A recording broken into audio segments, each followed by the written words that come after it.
Hoy vamos a continuar con nuestra serie que empezamos la semana pasada en Génesis, ¿bien? Y el pasaje que leyó para nosotros Cristian es el pasaje que vamos a considerar hoy, ¿bien? Ustedes habrán escuchado que si alguna vez han conversado con alguna persona que afirma no creer en Dios, ustedes habrán escuchado que una de las razones que la gente mayormente aduce para no creer en Dios es debido a la maldad y al daño que hay en el mundo, ¿sí? Quizás alguna vez escuchó algo como esto, ¿no? Si Dios existe, entonces, ¿por qué hay tanta maldad? ¿Por qué todos los días muere tanta gente? ¿Por qué catástrofes llegan de repente y barren con ciudades enteras sin distinguir niños, adultos, hombres buenos, criminales? Si Dios existe, en definitiva, ¿por qué este mundo es un mundo de dolor, de enfermedad y de muerte? A veces esta queja o estas preguntas se vuelven más personales, ¿no es cierto? Se vuelven más personales. Y a veces podemos escuchar, o incluso a veces de nuestro corazón, salen pensamientos como, si yo intento hacer las cosas bien, si yo intento agradar a Dios, ¿por qué Dios permite que me pase lo que me pasa? ¿Por qué esta enfermedad? ¿Por qué esta traición? ¿Por qué esta pérdida? ¿Por qué tengo que lidiar con este trabajo? ¿Por qué mis hijos, mi esposa no quieren seguir al Señor? ¿Por qué lucho y lucho contra mi pecado y parece que no puedo vencer? Y todas estas preguntas, ¿bien?, reflejan una parte de la realidad. No son razón suficiente para no creer en Dios ni para quejarnos contra Dios, pero reflejan una parte de la realidad, porque todos nosotros sabemos lo que significa vivir en este mundo, en el mundo real, ¿sí?, donde nada es fácil, donde de verdad que el camino de la vida está lleno de dolor y de angustias, donde la maldad ajena y propia nos daña y también daña a las personas, incluso a las personas que más queremos. Todos nosotros sabemos lo que es temer a la enfermedad de nuestros seres más queridos, ¿bien?, y a la nuestra. En definitiva, todos sabemos que el mundo en el que vivimos hay algo que no está bien. Hay algo que no está bien en el mundo en el que vivimos, ¿sí?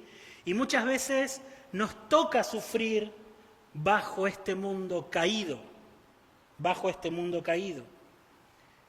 Y a veces miramos al cielo con frustración, con queja y hasta a veces con enojo. ¿Por qué Dios permite que pase esto? Bueno, la pregunta que nosotros queremos responder hoy y la pregunta que intenta responder el pasaje que leyó Cristian para nosotros hoy, tiene que ver con esto. ¿Por qué el mundo en el que vivimos es un mundo quebrantado? ¿Cómo ese mundo bueno, armonioso, perfecto de Génesis 1, que consideramos la semana pasada, se convirtió en el mundo en el que vivimos nosotros hoy? ¿Qué pasó? ¿Qué pasó? De esto se trata el pasaje que leímos, hermanos. Por eso el pasaje que leímos empieza con un título. ¿Cuáles son las primeras palabras en el versículo 4? Estos son los orígenes de los cielos y de la tierra. Este pasaje, junto con el capítulo 4 que vamos a considerar la semana que viene, trata acerca de los orígenes de los cielos y de la tierra tal como los conocemos hoy. De eso trata. Y nosotros vamos a ver hoy, en la primera parte de esta sección, ¿sí?, en los capítulos 2 y 3 que hemos leído, cómo Moisés organiza esta historia, ¿bien?, de una forma muy sencilla para responder esta pregunta. ¿Cómo el mundo perfecto de Dios se convirtió en el mundo en el que vivimos hoy? ¿Bien? ¿Qué es lo que va a hacer Moisés? Primero, nos va a mostrar cómo era el mundo que Dios creó. En segundo lugar, nos va a mostrar qué fue lo que sucedió en ese mundo y que lo convirtió en lo que es hoy. Y en tercer lugar, Moisés nos va a mostrar cómo es el mundo de hoy. Va a describir cómo es el mundo de hoy. Y esos van a ser los 3 puntos de nuestra predicación hoy. ¿Bien? ¿Cómo era el mundo que Dios creó? ¿Qué fue lo que lo convirtió en lo que es hoy? ¿Y cómo es el mundo hoy? ¿Bien?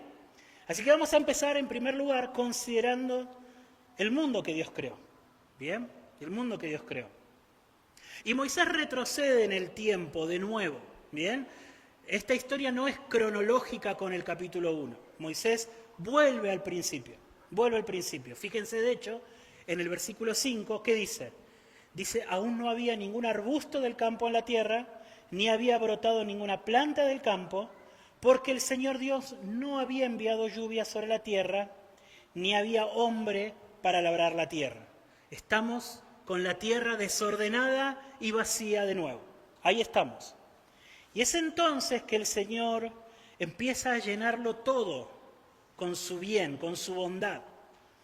Y nos cuenta ahí Moisés, entonces el Señor Dios formó al hombre del polvo de la tierra, sopló en su nariz aliento de vida y fue el hombre un ser viviente. Y nos dice Moisés también que el Señor Dios plantó un huerto en Edén y puso allí al hombre que había formado. ¿Bien? Y a lo largo de todo este capítulo 2, Moisés nos va a mostrar, nos va a describir en qué consistía la armonía del mundo que Dios creó. Y en primer lugar, lo que nos va a señalar es que Dios creó un mundo en donde el hombre y la naturaleza y la creación vivían en perfecta armonía. El hombre y la creación vivían en perfecta armonía. Todo era agradable. Miren ese huerto como está descrito ahí en el capítulo 2, hermanos. Todo era agradable, todo era hermoso. El Señor plantó un huerto ahí, había árboles, ¿sí? Todo árbol. Y dice que le dio todo árbol frutal. Había árboles frutales, había sauces, árboles preciosos, ¿sí? Sombras hermosas que se combinaban con colores que centelleaban cuando el sol pasaba por medio de ellas. Brisas suaves que acariciaban la mejilla de Adán mientras caminaba por ese huerto. Caminaba sobre ese césped verde, fresco, acolchonadito, con sus pies descalzos, disfrutando de cada sensación que Dios le había permitido vivir sin ninguna oscuridad, sin disminuir el placer de ninguna manera. Era perfecto, era ideal. Hermanos, nosotros hoy no resistiríamos el placer que sentía Adán en el huerto del Edén. No lo resistiríamos. Y en el medio del huerto nos dice Moisés que el Señor plantó 2 árboles. Puso allí el Señor en el medio del huerto, dice Moisés, el árbol de la vida, que nos garantizaba que siempre que podamos comer de su fruto, íbamos a estar en compañía de nuestro Creador. Íbamos a poder estar con Él. Y a su lado, otro árbol, el árbol del conocimiento del bien y del mal. El árbol de la independencia. El árbol de la autodeterminación. Si Adán quería alejarse de la comunión con su Creador y quería empezar a decidir él por sí mismo qué era lo bueno y qué era lo malo, él lo iba a demostrar tomando de su fruto. ¿Sí? El árbol de la vida, que garantizaba la comunión con Dios, y el árbol del conocimiento del bien y del mal, que era independencia. No queremos más que Dios decida por nosotros qué es el bien y el mal. Allí estaba ese árbol. Y había una advertencia, hermanos. En el corazón del huerto del Edén estaban esos 2 árboles, y sobre ese árbol, el del conocimiento del bien y del mal, pesaba una advertencia. No comerás de él. Puedes comer de todo árbol del huerto, pero de ese árbol no comerás, porque el día que comas de ese árbol vas a morir. El día que comas de ese árbol vas a morir. Y no era porque el árbol era venenoso. No era porque el fruto del árbol le iba a caer mal a Adán. La muerte iba a ser el justo castigo de Dios por la rebelión. La intervención de Dios en justicia por la rebelión de Adán. Pero Moisés, luego de presentarnos estos dos árboles, él sigue describiéndonos el huerto. Sigue describiéndonos el huerto. ¿Les gustan los ríos, hermanos? Había ríos en el huerto. Dice que había un gran río y que ese río se abría en 4 brazos y descendían 4 ríos. Hoy quedaríamos cautivados si viéramos esos ríos fluyendo, golpeando las rocas, peces saltando, nadando, disfrutando, obedeciéndonos, hermanos, obedeciéndonos, lunas llenas reflejándose en las aguas de esos ríos por la noche. Ahí puso el Señor a Adán, ahí lo puso. Lo puso para que cultivara y para que cuidara ese árbol. Lo puso para que sea su hijo obediente, para que gobierne toda esa creación en nombre del Creador. Mis hermanos, estos versículos, aparte de describirnos este huerto ideal en donde Dios puso a Adán, están llenos de significado, ¿sí? Culturalmente, tener un huerto o tener un jardín no era para cualquiera, ¿sí? Recuerden que esto está escrito para esta gente que había peregrinado en el desierto, ¿bien? Nómadas. Y se imaginarán que para ellos, y en general en aquella época, en donde los hombres trabajaban de sol a sol, a kilómetros y kilómetros de sus hogares con sus ganados, ¿bien? En donde las mujeres no tenían tiempo de tener una huerta. Las mujeres se tenían que levantar muy temprano, moler a mano el trigo, ¿sí? Cortar la leña, y recién pasado el mediodía quizás salía el pan. No había tiempo para tener jardines, para tener huertos, ¿sí? ¿Quiénes eran los que tenían jardines y huertos? Los reyes. Eran los que tenían el tiempo libre, ¿no es cierto?, para poder salir, pasear, cuidar un jardín, cuidar un huerto. Por eso son muy conocidas hoy en día para nosotros, por ejemplo, los jardines de Babilonia, los jardines que tuvo Nabucodonosor, ¿sí? Era una muestra, así como el palacio era una muestra de la grandeza de un rey, también tener un jardín era una demostración, una exhibición de riqueza, ¿sí? Cuando Moisés escribió que Dios puso a Adán para plantar un huerto y para cultivarlo, los israelitas que leyeron eso estaban entendiendo perfectamente que Moisés estaba queriendo decir que Dios había consagrado a Adán como rey de la creación. Le estaba dando la labor y el trabajo que solían tener los reyes, de jardinero, ¿bien? De jardinero. Pero además, este par de palabras, cultivar y guardar, cultivar y cuidar, que son las palabras que Dios usa para decirle a Adán, esto es lo que quiero que hagas con el huerto, quiero que lo cultives y que lo cuides, este par de palabras es un par de palabras que se utilizan en Números capítulo 3 para describir las labores de los sacerdotes que trabajaban en el tabernáculo. Los sacerdotes, ¿bien?, estaban ahí en el tabernáculo para servir y cuidar.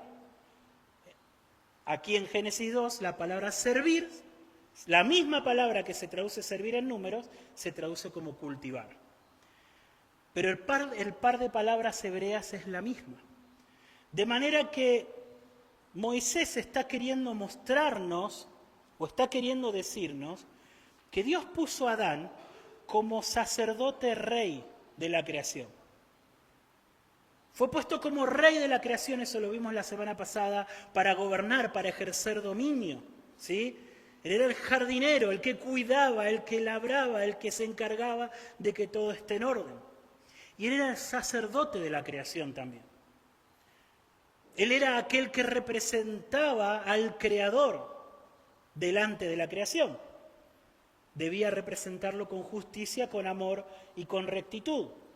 Esa es la relación armoniosa que había entre Adán y entre la creación. Y entre la creación. Entonces la historia de los cielos y de la tierra, mis hermanos, comienza con Dios creando un verdadero paraíso. Literalmente un verdadero paraíso, y colocando a Adán como rey sacerdote de ese paraíso. ¿Bien? Y dándole una clara instrucción, le dio un mandamiento. Adán, te puse en este lugar. Es perfecto, es ideal. ¿Sí? Vas a ser mi representante frente a toda la creación. Vas a gobernar en mi nombre toda la creación. Pero hay una advertencia, ahí hay un árbol. Podés comer de cualquier fruto, de cualquier árbol. Pero ese árbol, el día que comas de ese árbol, todo se acaba para siempre. Vas a morir. ¿Sí?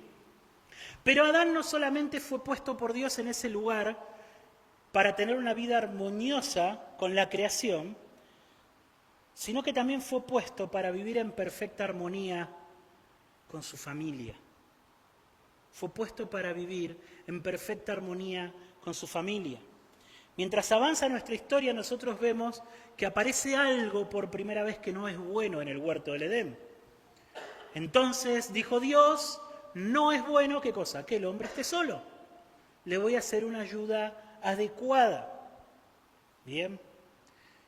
Entonces acá vemos cómo es que el Señor crea los animales, las aves, las bestias, etcétera, cómo Él los trae frente a Adán.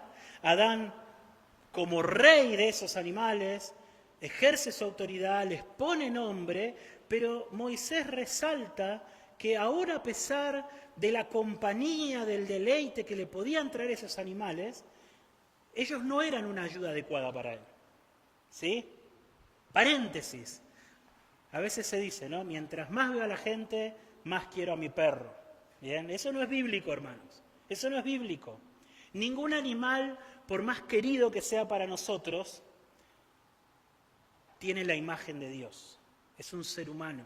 Ningún animal es humano. ¿Bien? Los seres humanos tenemos la imagen de Dios.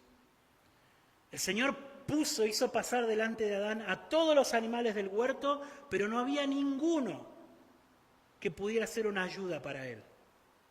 Ninguno. Ninguno podía llenar todas las necesidades relacionales que tenía Adán. Porque eran animales. Porque eran animales, ¿sí? Por tanto, la dignidad y la capacidad que tiene un ser humano para acompañar a otro no se puede comparar con la de un animal, ¿sí?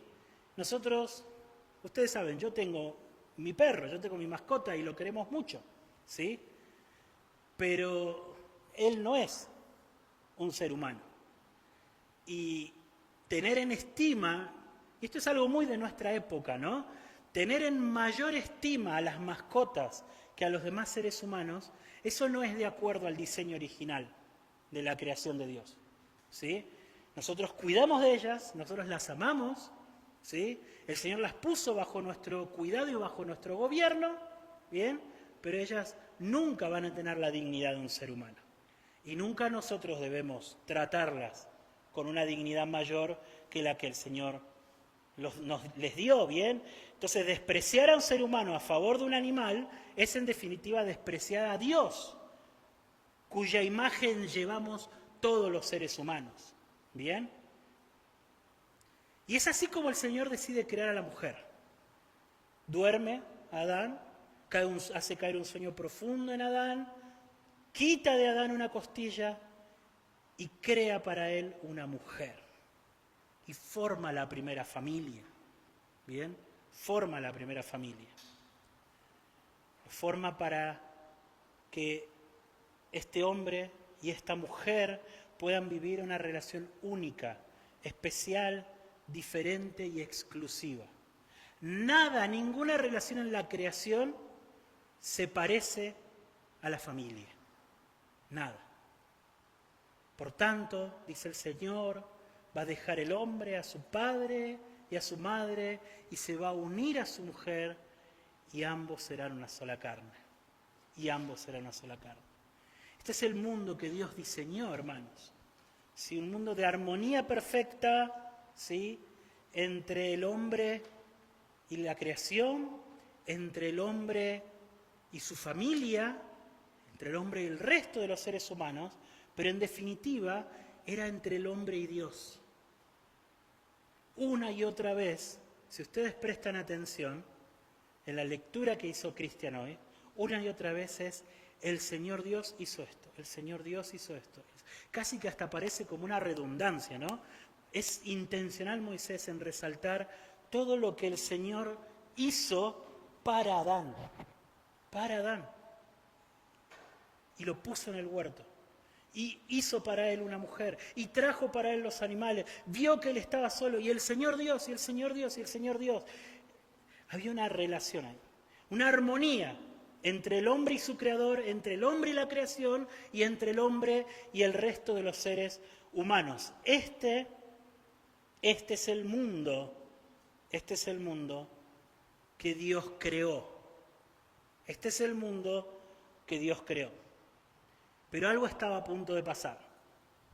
Porque el capítulo 3 comienza inmediatamente, después de mostrar la armonía perfecta que había entre el hombre y su esposa, diciendo que ambos andaban desnudos, ¿sí? Pero no se avergonzaban. Andaban el hombre y la mujer desnudos, pero no se avergonzaban, ¿sí? Pero la serpiente, dice Moisés, era más astuta que todos los animales del campo que el Señor Dios había creado. Bien, eso es lo que nos dice Moisés acerca de este personaje que aparece, una serpiente. Ella va al encuentro de la mujer, se acerca a ella y le habla. Imagínense, ¿cómo se sentiría? ¿Sí?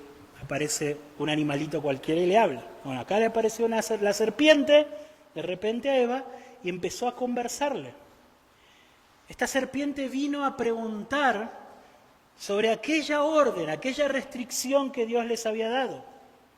Piensa, en ese momento Adán y Eva, hasta ese momento habían vivido felices en el mundo que Dios les había dado. Felices, completamente felices. Esa restricción era un recuerdo de que mientras confiaran en la bondad y el amor del Señor para suplir sus necesidades, para decidir, para que Dios decida qué es lo que está bien y qué es lo que está mal, mientras ellos confiaran en eso, ellos iban a estar bien.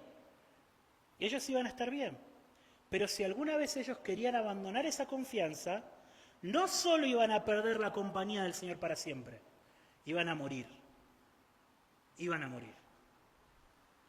Y la serpiente, muy astuta, habla para distorsionar la imagen que ellos tenían del Señor. ¿Bien? Él es restrictivo, le dice la serpiente.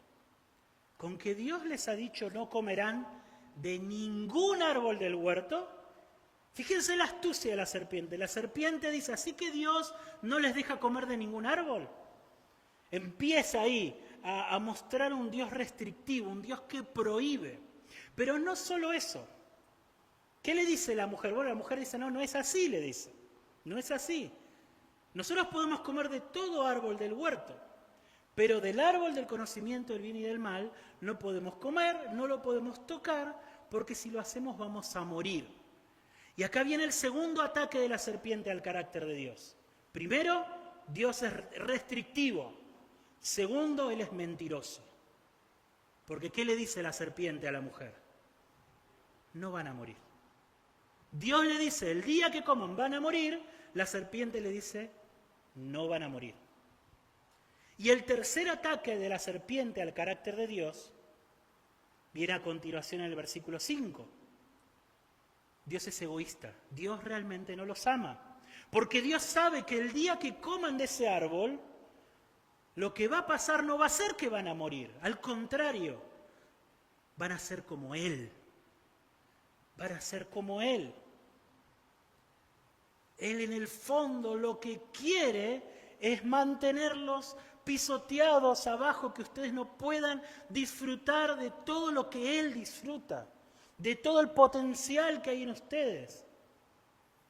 ¿Sí? Él es restrictivo, Él es mentiroso, Él es egoísta, en definitiva Él no los ama. Esa es la astucia de la serpiente al conversar con la mujer, consiste en empezar a crear en la mente de la mujer una imagen de Dios distorsionada. Una imagen de Dios distorsionada. Y ahora estamos frente a una decisión. Estamos en el clímax de la historia que acabamos de leer. Tenemos un paraíso perfecto. Tenemos a nuestro Creador que nos hizo para gobernar y servir en la creación. Una creación armoniosa donde había relaciones perfectas y felices entre el hombre y la creación. En donde lo que Dios había exigido a nuestros primeros padres para que todo esto se mantenga así, era que confiaran en Él, en que confiaran en su amor, en su cuidado, en que Él les iba a decir lo que estaba bien y lo que estaba mal. Y no era algo que ellos iban a tener que decidir por ellos mismos. ¿Qué haría Eva ahora? ¿Qué haría Eva ahora? Y empezamos ahora el segundo punto de nuestra historia. El primero era cómo era la creación antes. Ahora, ¿qué sucedió? ¿Qué fue lo que sucedió con la creación? La mujer, después de escuchar a la serpiente, volteó y miró el árbol. Nos dice Moisés que vio al árbol y lo vio bueno para comer. Lo vio agradable a los ojos. Lo vio deseable para alcanzar sabiduría. Hace un instante, la mujer pensaba que ese árbol no había que ni siquiera tocarlo. Eso le dijo a la serpiente. No podemos comer de él ni aún tocarlo. Hace un instante pensaba que ni tenía hasta miedo de tocarlo. Ahora lo ve bueno, agradable a los ojos. Lo ve como una deseable para alcanzar sabiduría. Y tomó de ese fruto y comió. Y comió. Le dio a su marido, Adán, que también comió. Y en ese día, en ese momento, frente a la atenta mirada de la serpiente que estaba ahí, mientras ellos saboreaban una fresca fruta bajo el sol del Edén, se estaba sellando para siempre el destino de la familia humana y el destino de toda la creación. Mis hermanos, estos son los orígenes de los cielos y de la tierra, tal como los conocemos hoy. Esta es la respuesta a todas las preguntas que planteamos al principio. ¿Por qué el mundo es como es hoy? ¿Por qué sufre la gente? ¿Por qué es un mundo de dolor, enfermedad, pérdida y muerte? Porque un día nuestros primeros padres decidieron independizarse de su Creador. Porque un día ellos desobedecieron la voz del Señor. Mientras comían la fruta, ellos sintieron algo que no habían sentido nunca antes. Se dieron cuenta que estaban desnudos y tuvieron vergüenza. Nunca habían tenido vergüenza, no sabían lo que era tener vergüenza. Lo experimentaron por primera vez y fueron inundados de esa vergüenza. Tal es así que dice que corrieron, buscaron una higuera y con las hojas de la higuera tejieron unos vestidos, unos delantales. Pero la vergüenza se hizo todavía más intensa cuando oyeron la voz del Señor. Ellos escucharon la voz del Señor. Dice Moisés que oyeron la voz del Señor que se paseaba por el fresco del huerto. ¿Pueden ver la escena? El día anterior habían escuchado la misma voz del Señor paseándose por el mismo huerto y habían corrido para estar con Él. Y habían pasado el resto del día en comunión con Él. Pero ahora tenían vergüenza, ahora tenían miedo, ahora se escondieron. Todo ya había cambiado para siempre. Ahora sí, esto que empezamos a leer nos resulta un poco más familiar. Esta historia, de ahora en más, se parece mucho más a lo que nosotros vivimos. Ya no es tan extraño como los primeros 2 capítulos. Porque lo primero que nosotros observamos, ¿sí?, es que se rompió esa armonía que ellos tenían con su Creador. ¿Bien? Esa armonía que ellos tenían con su Creador se rompió. Y lo vemos muy claramente en el diálogo que tiene el Señor con Adán y con Eva. El Señor camina y pregunta: Adán, ¿dónde estás? Y Adán estaba escondido. Señor, me escondí. Me di cuenta que estaba desnudo, tuve miedo y me escondí. Y el Señor le dice: bueno, pero ¿quién te enseñó que estabas desnudo? ¿Quién te enseñó? ¿Comiste del árbol que te dije que no comieras? Y la respuesta de Adán, aparte de ser una excusa, demuestra que algo se había roto entre Dios y Adán.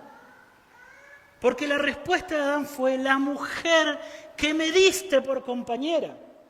La mujer que me diste por compañera me dio del fruto y yo comí. ¿Se dan cuenta la insolencia que hay en la respuesta de Adán? Me diste esta mujer por compañera y por culpa tuya y de esta mujer, ahora yo estoy en problemas. ¿Sí? Adán fue una confrontación directa con su Creador, con Dios. Dios había ido a buscarlos.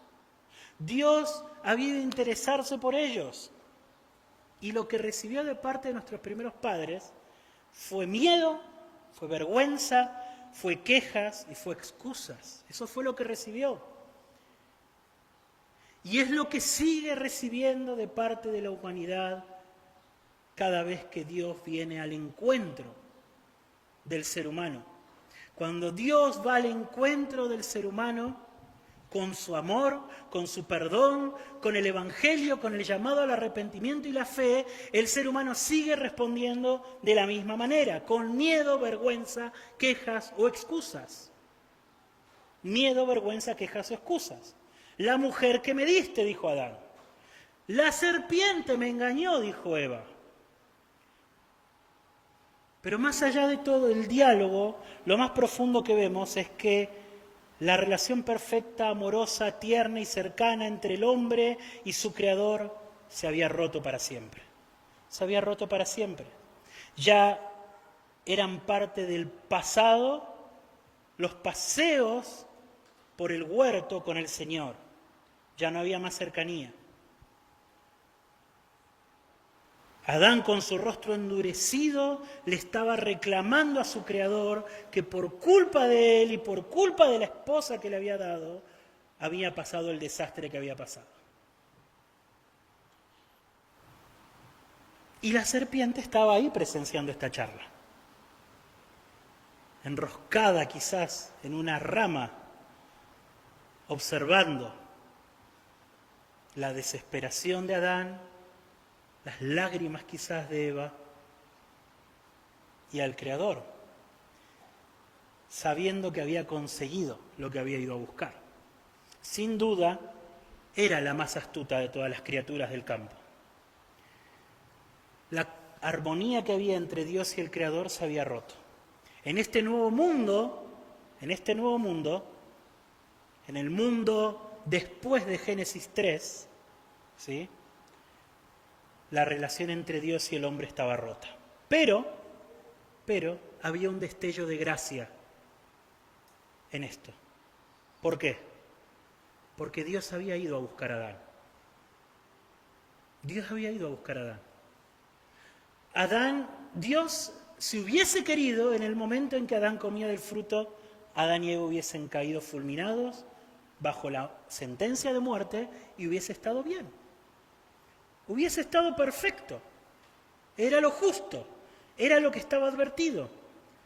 Pero Dios había ido en su búsqueda. Vemos gracia. Lo segundo que vemos de este mundo después de Génesis 3 es que ahora no solamente se rompió la armonía entre Dios y el Creador, sino que ahora se rompió la armonía adentro de la familia humana, entre los seres humanos. Porque, a ver, como yo les decía recién, en este momento Dios, Adán y Eva están conversando, una conversación muy difícil, seguramente, muy acalorada, y la serpiente ahí, alrededor, observando, pero de repente Dios se da vuelta y mira a la serpiente.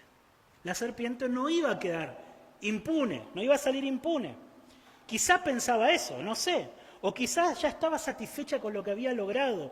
En realidad el texto no nos lo dice, no lo sabemos.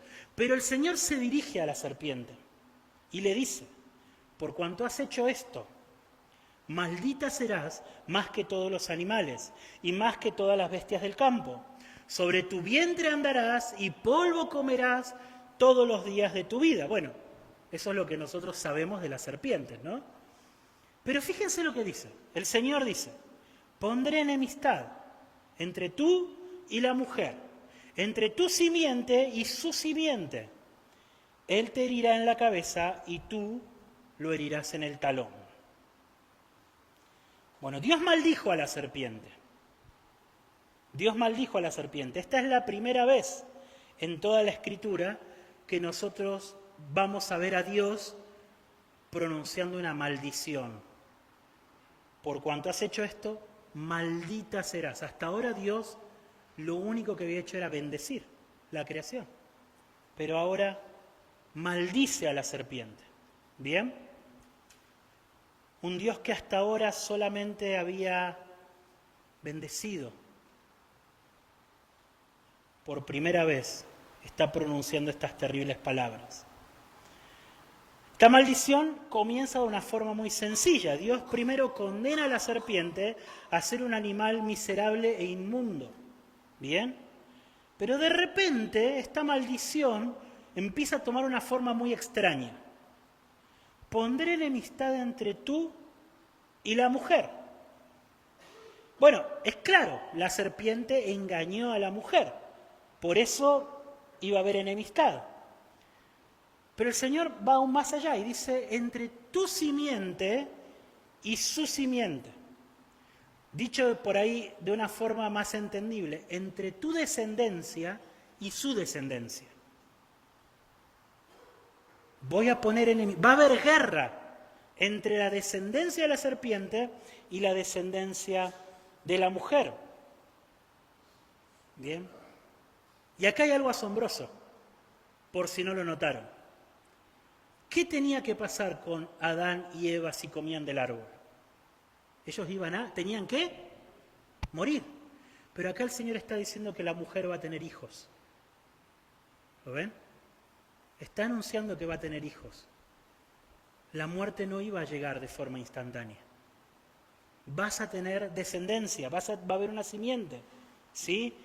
Estas palabras, en primer lugar, nos muestran cómo Dios empieza a mostrar su gracia en medio del juicio que Él está derramando sobre la humanidad y sobre la creación.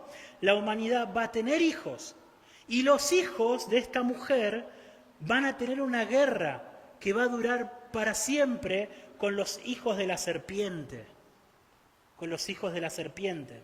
Y esta guerra va a terminar el día en que uno de los hijos de la mujer hiera mortalmente no a un hijo de la serpiente, sino a la serpiente misma. ¿Lo notaron? Fíjense el texto. Dice, pondré enemistad entre tú y la mujer, entre tu simiente y su simiente. Él, o sea, el descendiente, la simiente de la mujer, te herirá en la cabeza. O sea, el descendiente de la mujer va a herir a la serpiente, y tú lo herirás en el talón. Eso significa que en esta batalla final, por decirlo de alguna forma, ¿sí?, este hijo de la mujer también iba a sufrir pérdida. La serpiente lo iba a morder en el talón. ¿Bien? Pero la herida en el talón no es mortal. La herida en la cabeza sí. La herida en la cabeza sí. Entonces, armemos las piezas. Va a haber batalla en la familia humana. Va a haber una parte de la familia humana que se va a aliar con la serpiente y otra que va a ser parte de la familia de esta mujer. Y va a haber batalla entre estas dos familias, entre estas dos facciones de la humanidad. Llamémoslo así, los hijos de la serpiente y los hijos de la mujer. Pero de entre los hijos de la mujer iba a venir un día en que iba a venir un hijo de esa mujer que iba a destruir definitivamente a la serpiente. La iba a pisar en la cabeza. Iba a sufrir en esa batalla. La serpiente lo iba a dañar en esa batalla. Pero al final él, ese hijo de la mujer, iba a derrotar definitivamente a la serpiente.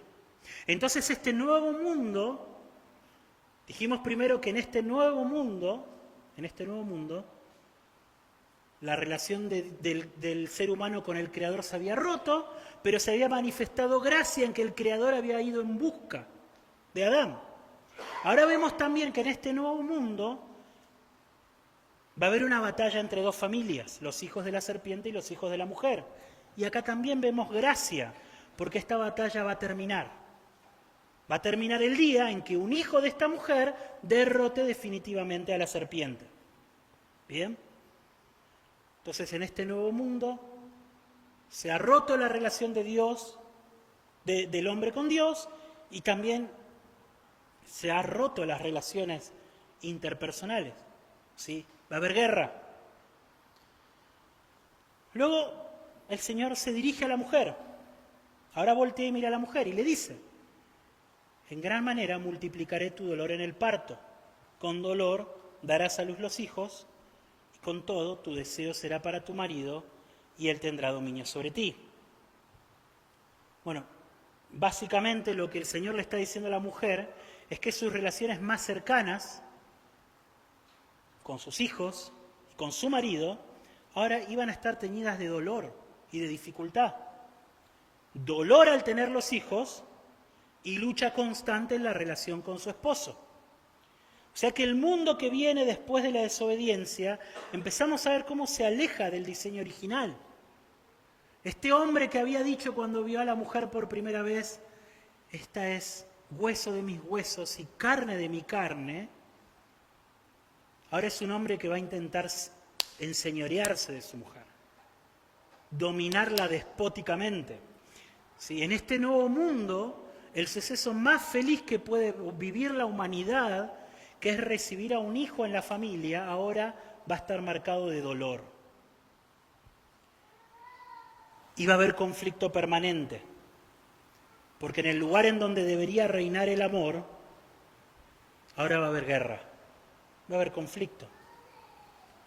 Pero como dijimos hace un momento, acá también vemos la gracia de Dios. Con dolor darás a luz tus hijos. Bueno, el día no se había terminado para Eva. Eva iba a dar a luz hijos, iba a tener hijos. No iba a morir. El juicio se iba a postergar. ¿Sí? Ese día nadie, o mejor dicho, ese día Adán y Eva no iban a morir. Ahora el Señor mira a Adán. Adán, ¿qué le dice el Señor a Adán? Por cuanto escuchaste la voz de tu mujer y has comido del árbol que te ordené diciendo no comerás de él, maldita será la tierra por tu causa. Maldita será la tierra por tu causa.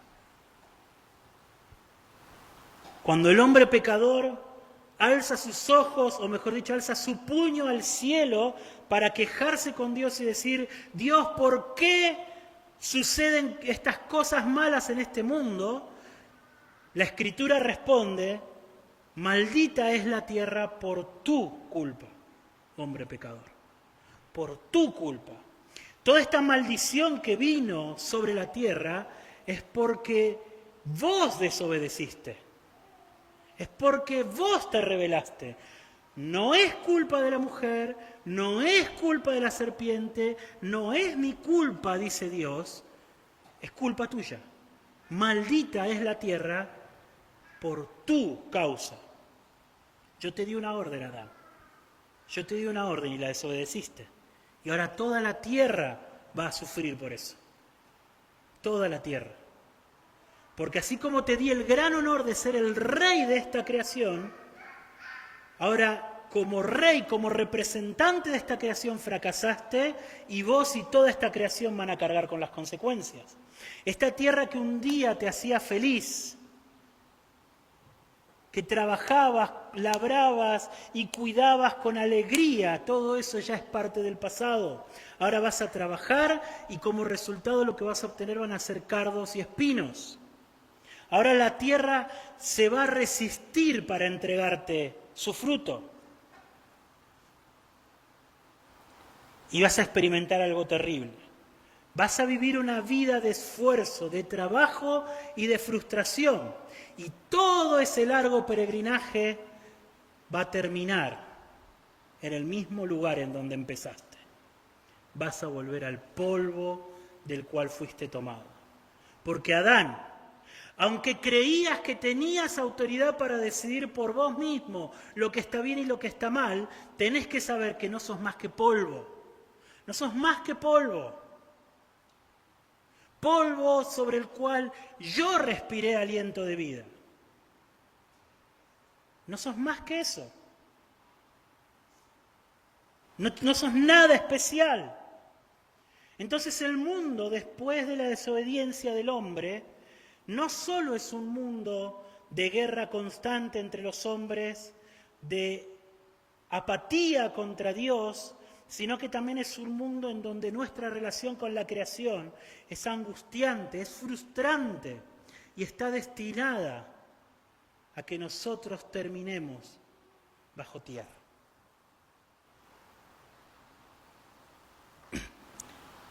Pero acá también hay gracia. Fíjense que cómo se resalta el punto. Adán llama, acá en este momento nosotros vemos que Adán le pone nombre a su mujer. Adán la llama y dice, yo te voy a llamar Eva. ¿Por qué? Porque serás la madre de todos los vivientes. Fíjense cómo se resalta el punto de que va a haber un día de mañana. ¿Lo ven? Hay un mañana. Va a volver a salir el sol para Adán y para Eva. Ellos no van a morir ese día. Recién ahora que nosotros escuchamos que la sentencia de Dios no iba a llegar instantáneamente, ahora podemos mirar al futuro con esperanza. Podemos mirar y decir, va a haber un día de mañana. La familia humana va a florecer. Sin duda, todo esto que Dios nos está diciendo es la realidad para nosotros. Nosotros sabemos que este mundo que Dios describió acá en Génesis 3 es el mundo en el cual nosotros vivimos. Sabemos que ese es el mundo. Pero la familia humana podría haber terminado ese día en el huerto del Edén.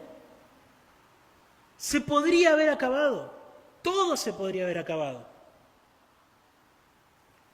Dios dio a la familia humana una esperanza cuando le dijo que un día Él iba a enviar a un hijo de Eva para destruir a la serpiente y a sus obras para siempre. Pero de repente sucede algo frente a los ojos de Adán y Eva. Adán llama a Eva, le pone nombre, y nos dice Moisés que entonces el Señor Dios hizo vestimentas de pieles para Adán y para Eva. Esa esperanza que ellos tenían de que haya un mañana para la familia humana, y esa promesa debería sostenerse y debería guardarse y debería esperarse en un mundo en donde iba a haber muerte. Frente a los ojos de nuestros primeros padres, mis hermanos, el Señor sacrifica un animal para poder vestirlos. Él les hace un vestido de pieles. Ellos ahora pueden ver que por culpa de su pecado y para cubrir su vergüenza, alguien tenía que morir. Y acá era muy sencilla la ecuación. La sentencia era para ellos. El día que ustedes coman de ese árbol van a morir. Pero Dios decidió que ese día ellos no iban a morir, que iba a haber un mañana para la familia humana. Entonces murió un animal. Murió un animal. Dios vistió a nuestros primeros padres con las pieles de un animal y ellos, por primera vez, vieron cómo se derramaba sangre en el huerto del Edén. Y ellos sabían que era por su culpa. Para ellos era muy claro que era por culpa de ellos. Ellos nunca habían visto algo así. ¿Sí? La sangre se derramó, el animalito seguramente se resistió, gritó y ellos pudieron ver sus ojos de desesperación mientras la vida se iba de ese animal y todo eso por primera vez. Por primera vez, nunca había habido muerte en el universo hasta ese día. El Señor estaba mostrándoles que la consecuencia de su pecado era la muerte y que ese día la muerte que les correspondía a ellos la iba a llevar ese animal.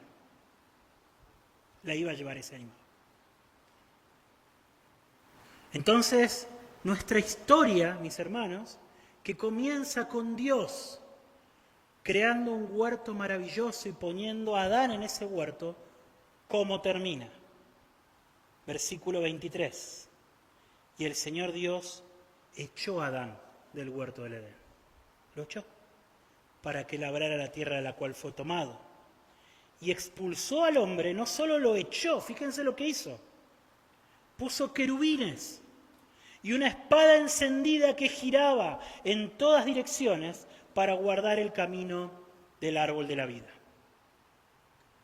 Dios nos echó del Edén, hermanos. Dios nos echó. Dios nos prohibió para siempre tener acceso al árbol de la vida. Y acá también hay gracia, mis hermanos. Acá también hay gracia. Hay gracia. Piensen esto. Adán y Eva habían cambiado para siempre. Ahora ellos eran hijos rebeldes, como nosotros hoy, como la humanidad hoy. ¿Sí? ¿Qué hubiese sido de la humanidad si hubiésemos podido vivir para siempre en un estado de rebeldía contra Dios? Es gracia que Dios ponga límites a la existencia de la rebeldía humana. Es gracia para nosotros hoy eso también. ¿O acaso, mis hermanos, una de las cosas que más sufrimiento nos trae no es nuestra batalla contra el pecado? Nosotros sabemos que nuestra batalla contra el pecado ocasiona dolor, angustia, lágrimas, lucha. Yo no quisiera vivir para siempre en este cuerpo inclinado al pecado.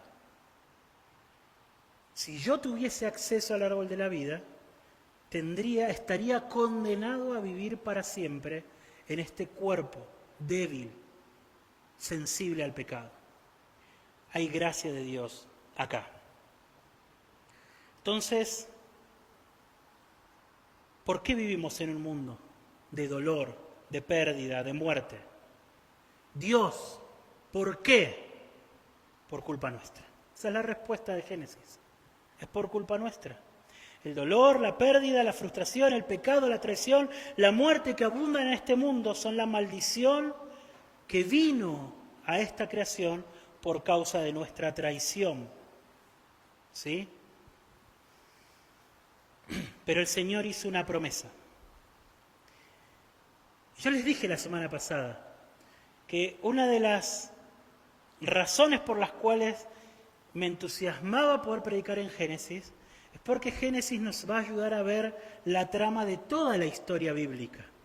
Bueno, Toda la historia bíblica se trata de la promesa de Génesis 3:15. De eso se trata la historia de la Biblia.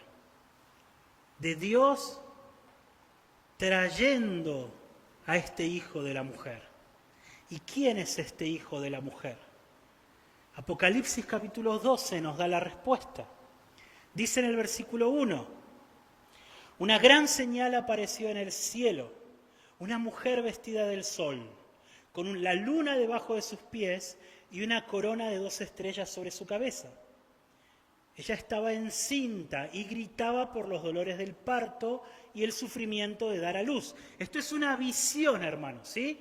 Es una visión. No es algo que pasó, no es una historia. Es algo que Juan vio. Él vio a una mujer muy hermosa, a punto de tener un hijo, y dice, y entonces apareció otra señal en el cielo.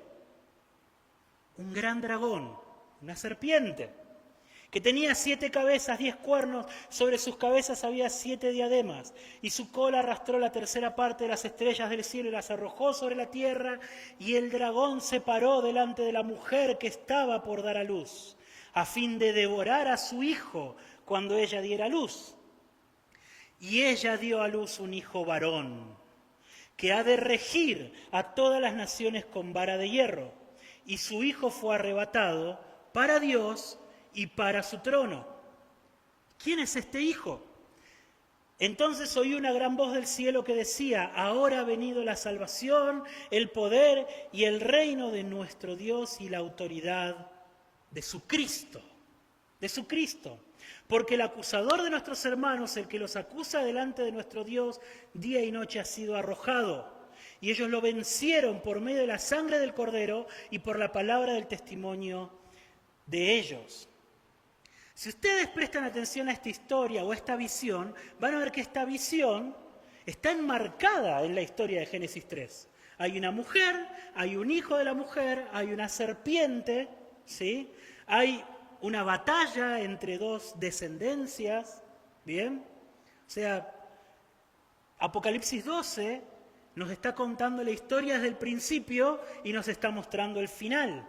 Jesús, mis hermanos, el Cordero, el Cristo, que ha recibido la autoridad para reinar, ese es el hijo de la mujer que vino para destruir a la serpiente. Por eso Jesús es quien restaura todo lo que nosotros arruinamos.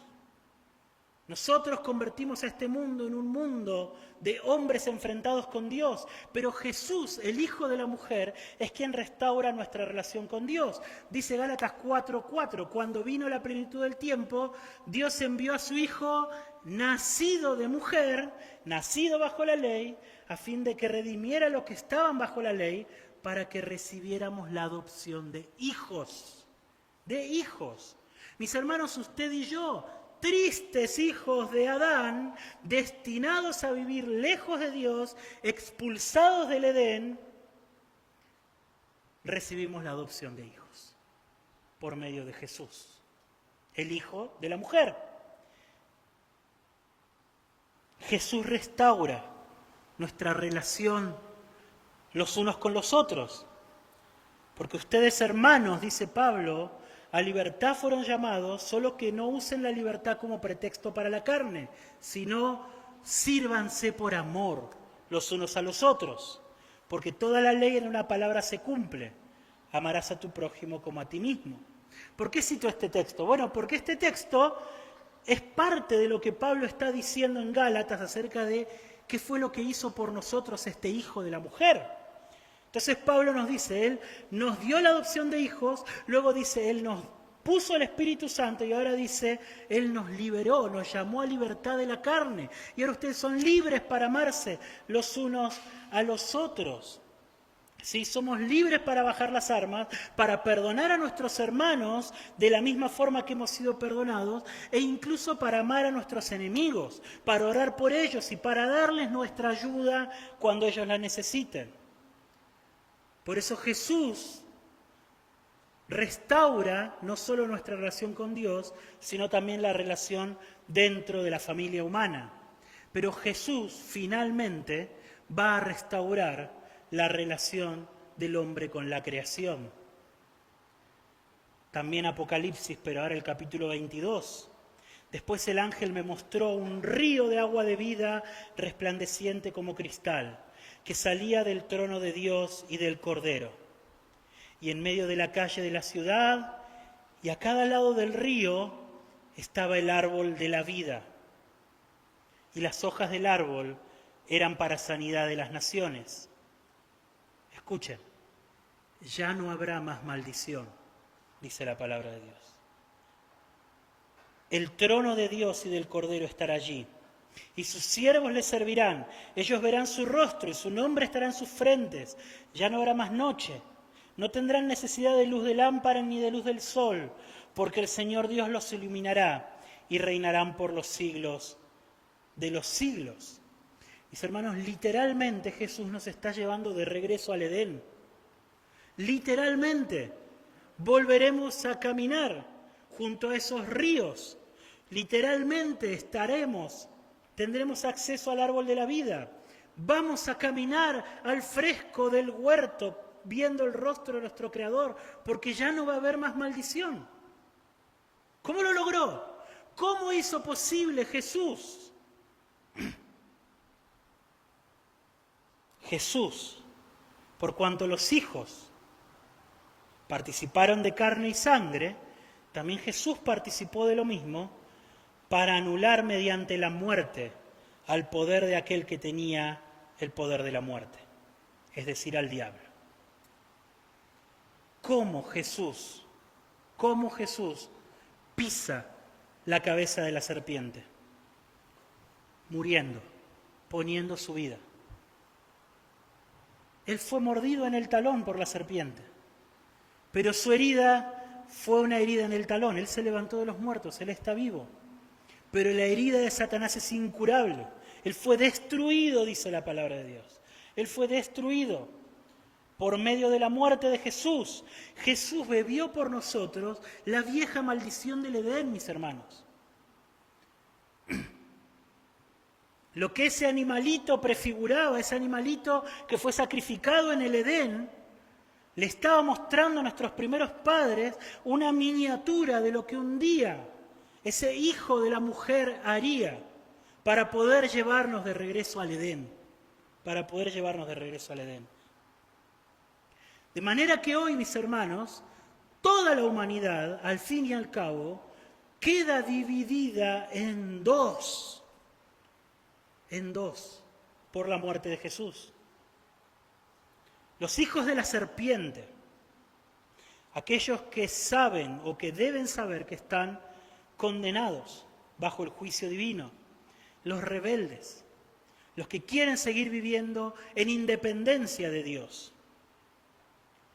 Y si entre ustedes hoy hay personas que quieren seguir viviendo en independencia de Dios, hay un llamado para ustedes, y es que se arrepientan, No tienen por qué seguir en rebeldía contra el Señor. No tienen por qué seguir viviendo en rebeldía, en hostilidad contra Dios, contra los demás seres humanos, deseando solamente que su voluntad y solamente la voluntad de ustedes sea hecha. El llamado para ustedes es arrepiéntanse de sus pecados. No caigan en la vieja mentira de la serpiente.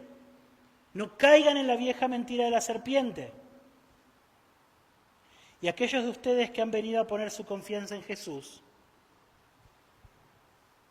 yo les digo, mis hermanos, en este mundo difícil y de dolor, tengan esperanza.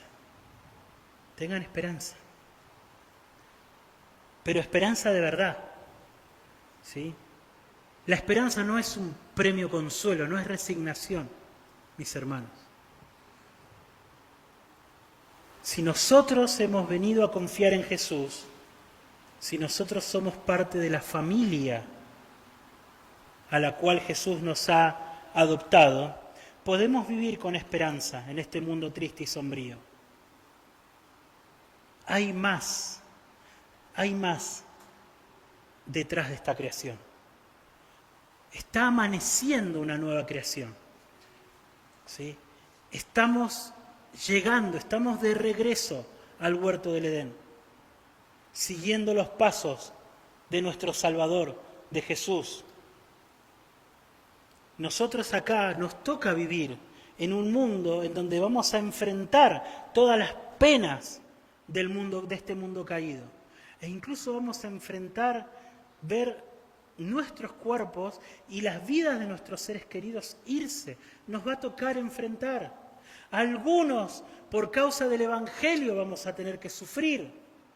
Pero no hay nada, absolutamente nada, que pueda arrebatarnos la herencia que nosotros tenemos en Cristo. No hay nada, absolutamente nada que pueda hacer que cuando abandonemos este mundo con todo lo que este mundo haya traído sobre nosotros, nada va a poder evitar que abramos nuestros ojos y heredemos el reino de Dios. Estamos de regreso al Edén.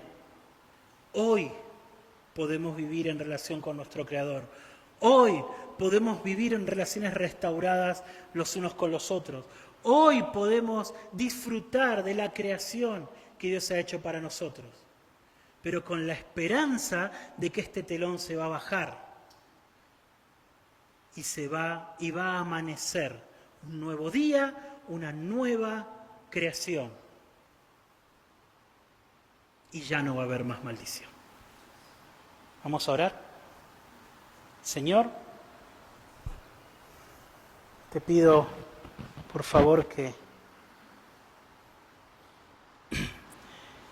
le des paz a tu pueblo, que le des paz a tu iglesia, que le des esperanza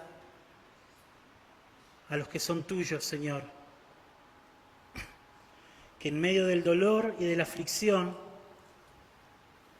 que en medio de la prueba, en la enfermedad, en la pérdida, en la lucha, Señor,